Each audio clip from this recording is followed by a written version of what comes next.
Ok, estamos de volta com o programa Em Pauta, aqui pela sua TV Canção Nova, conversando nesta noite sobre essa onda de greves no nosso Brasil, mas com esta pergunta, não é?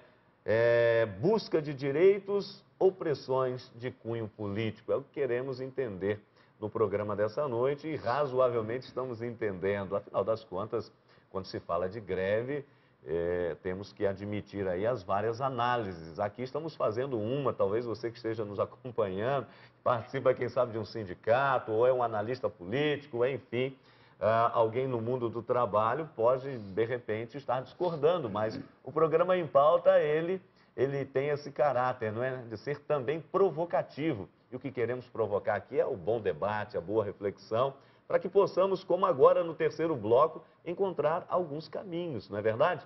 Então, olha, muito obrigado pelo seu carinho, pela sua participação.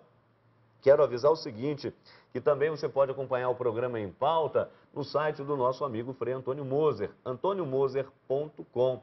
Ali, além dos artigos, da agenda, dos escritos, livros, etc., do Frei Antônio Moser, você também tem um link para o nosso programa e aí você acompanha os principais debates ali também, tá certo? Além disso, o nosso blog, que você já conhece, blog.cançãonova.com.br, e, claro, também tendo a possibilidade de mandar um e-mail para a gente, né, no empauta@cançãonova.com, sugerindo temas, fazendo seu comentário, enfim. É a forma de participarmos e aí, portanto, também indicarmos juntos aquilo que foi o fruto da nossa reflexão. Aqui no nosso terceiro bloco, nós queremos tentar, com o Frei e a doutora Daniela Murad Reis, que é chefe do Departamento de Direito da Universidade Federal aqui de Minas Gerais, a UFMG, nós queremos encontrar uns possíveis caminhos. E essa pergunta que eu já faço agora para a doutora. Porque, afinal das contas, as greves, elas servem também para o bom debate, para a reflexão, para rever o nosso caminho, a nossa caminhada, para pleitear o que está sendo bom, para purificar o que não está sendo e assim por diante. Mas, para além das greves, existem outros caminhos ou ainda, o que nas greves, como forma de reivindicação, pode ser melhorado, pode ser aperfeiçoado, doutor? O modelo atual é o melhor, essa forma de pressão? Existem outros modelos também de greves, de formas de reivindicação justa, de fato? Padre Hamilton, telespectador, o que a gente não pode deixar, ou não pode esquecer, deixar de ter em vista esquecer, é que a greve é um instituto do Estado de Direito, do Estado democrático. Uhum.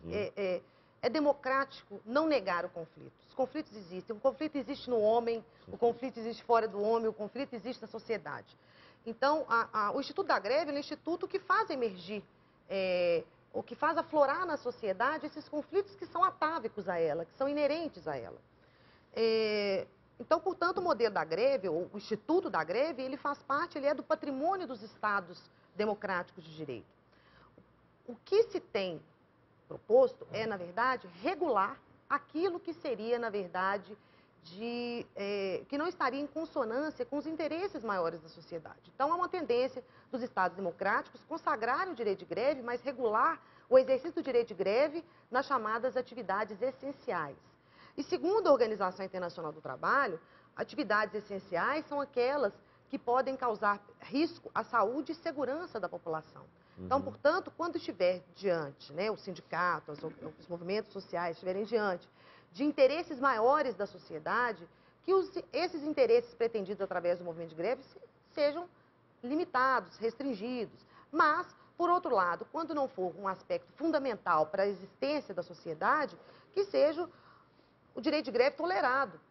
O direito legítimo de acarretar prejuízo, e que é um instrumento para melhoria, aperfeiçoamento da sociedade, que ele seja reconhecido, pois, afinal de contas, ele é inerente a um modo mais democrático de ver a sociedade.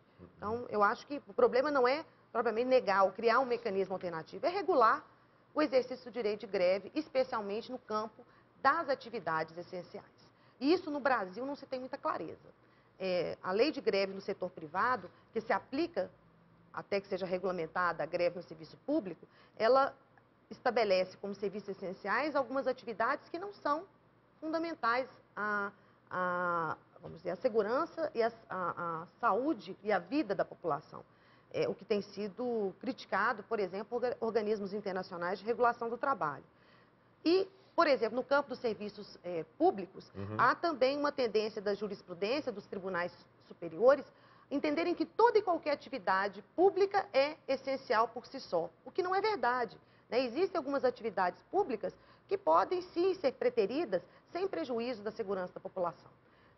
Agora, naquilo que for, por exemplo, saúde, né, atendimentos de urgência, emergência hospitalar, permitir o exercício do direito de greve sem limitações pode acarretar, de fato, um prejuízo à sociedade. Então, é um problema de saber sopesar interesses que estão em conflito, né, valorizando, evidentemente, esses interesses maiores da sociedade, por vezes, de sacrifício do direito de greve. Mas, quando os interesses maiores não existirem, deixar o direito de greve fluir, porque ele é, de fato, um momento de conflito e é um momento que nós não podemos negar. Todo Estado autoritário tentou negar o direito de greve, proibir o exercício do direito de greve. Exato. E, aliás, essas tensões, como a doutora falou, Frei Antônio Mosella, estão meio que inatas no ser humano. Aliás, a própria tensão interna faz com que o ser humano caminhe, né? E, de modo externo, a humanidade também vai um pouco por aí. Se nós olharmos hoje, por exemplo, esses conflitos na África, norte da África, temos o caso clássico da Síria atualmente, mas não só, não é? Falávamos de um Iraque passado e outros tantos países, a própria crise europeia, que foi citado aqui no programa no segundo bloco, quer dizer, tensões que de alguma maneira fazem a humanidade caminhar. E no caso as greves da mesma forma aqui, falando internamente em termos de Brasil. O senhor também concorda que por um lado, se deva utilizar esse tipo de coisa para fazer a sociedade caminhar, melhorar, progredir, evoluir, etc.? A doutora, eu acho que foi sindicalista, sabe? Porque ela sabe das coisas, sabe distinguir, né? Fazer as distinções e colocar o dedo na ferida. Efetivamente, nós somos seres conflitivos.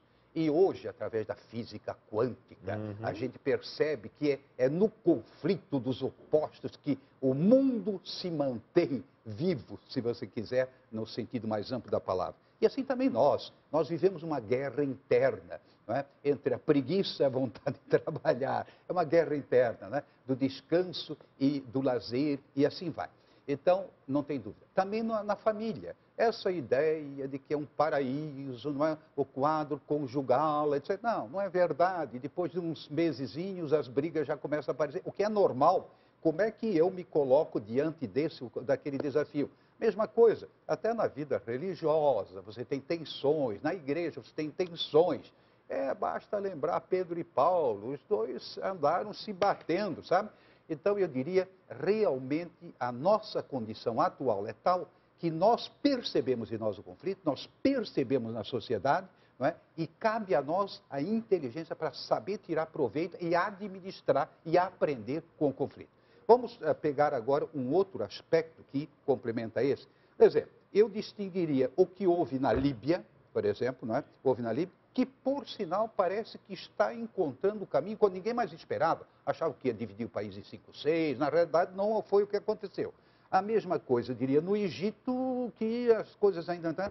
Agora, a Síria, você não pode concordar com o esmagamento de milhares de pessoas, se calcula 30, 40, ninguém sabe quantas mil pessoas, quase 1 milhão já estão fora. Logo na Síria, não é possível. O que eu acho um crime é que não haja uma força não americana, nem europeia, uma força multinacional, seria a ONU, uma força de dizer, para aí, vamos sentar e vamos colocar ordem. O que ocorreu na antiga Jugoslávia? Sempre trago esse exemplo. Foi magnífico. A NATO entrou, faz o quê? Uns 15 anos, e separou as partes, né, conflitivas. E o que surgiu? Surgiram aí 10, 12 nações que hoje convivem bastante bem, comércio, turismo e tudo. Quer dizer, por quê? Uma força maior diz, espera aí, não é por aí, não é se matando, vamos sentar. O conflito, ele pode ser resolvido. E aí, naturalmente, que a doutora colocou muito bem, conflitos atávicos, né? Isso, gostei dessa palavra. Deixa eu fazer uma pegadinha aqui, ô Frei, porque certamente o pessoal em casa deve estar dizendo, mas ô Frei Antônio Moser, e do ponto de vista teológico, do ponto de vista cristão, Jesus, o príncipe da paz, enquanto um dos seus discípulos, por exemplo, que o interpretou de uma forma inadequada. Por exemplo, Judas queria um pouco mais, segundo os escritos bíblicos, segundo os exegetas, os estudiosos. Então, Judas talvez fizesse parte de um grupo dos chamados zelotas, que queriam, não é, fazer uma certa afronta ao império dominante, império romano, então lançar mão das armas e partir mais para o confronto, enquanto Jesus, por outro lado, também fez uma revolução, talvez fez uma mudança que marcou não só a época, mas o mundo inteiro e continua marcando os nossos dias, mas pela via da paz e não do confronto, da greve. E aí? É uma pegadinha? Não, é uma pegadona. Em primeiro lugar, eu acho que tem certas passagens, não é, dos evangelhos que dizem que Jesus não era tão mansinho assim. Por exemplo, não é, quando ele pegou o chicote lá no templo e tocou aquela tropa embora, né? Tocou embora. Ou a agressividade, ai de vós ricos, ai de vós que explorais o povo, etc. Assim, um discurso violento, né? Agora, qual era o objetivo de Jesus? Não era destruir, mas era destruir, eu diria assim, aquilo que impede a humanidade de avançar no caminho da paz, do amor e assim vai. Então a gente tem que ver, vamos dizer, os vários ângulos da personalidade de Jesus. Ele não era uma Maria vai com as outras, não, pondo panos quentes aqui e ali, não, ele, sob certos aspectos, era radical, mas um radicalismo não de vingança, não de destruição, mas de construção. Então, isso que me parece fundamental. A nós cabe saber canalizar eu diria assim, essas nossas tendências de resistirmos a certas situações. Você não pode simplesmente parar. Isso é uma omissão, é pecado. Agora, também não podemos partir para a destruição. Não é? E é este o caminho, né, doutor? E obrigado pela sua participação aqui. Eu que agradeço. Tá certo. É por aí, não é? É verdade, padre. E se...